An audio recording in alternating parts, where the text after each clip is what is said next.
নমস্কার বন্ধুরা, রান্না করব মাছের ডিমের বড়া দিয়ে ডালনা।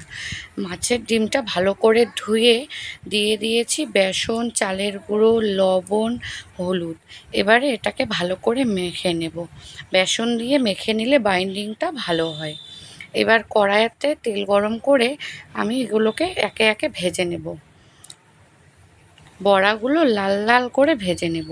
এই বর্ষার মরশুমে এই মাছের ডিমের বড়া খেতে কিন্তু ভালোই লাগে। আমার তো ভালোই লাগে, আপনাদেরও নিশ্চয়ই ভালো লাগে। কথা বলতে বলতে বড়াগুলো রেডি হয়ে গেছে। এবার বানিয়ে নেব পেঁয়াজ, টমেটো, লঙ্কা, রসুনের একটা পেস্ট। এবার কড়াতে দিয়ে দিলাম জিরে, শুকনো লঙ্কা, তেজপাতা ফোড়ন, দিয়ে দিলাম একটা পেঁয়াজ কুচি। পেঁয়াজটা একটু ভেজে নেব। পেঁয়াজটা ভেজে নিয়ে দিয়ে দেব সেদ্ধ করে রাখা আলু। আলুটা একটু তেলের সাথে ভেজে নেব। তেলের সাথে আলুটা ভাজা হয়ে গেছে। এবারে তৈরি করে রাখা মশলাটি দিয়ে দিলাম, দিয়ে একটু ভালো করে ভেজে নেব।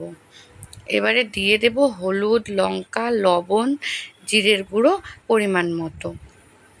মশলাটা ভালো করে কষিয়ে নেব।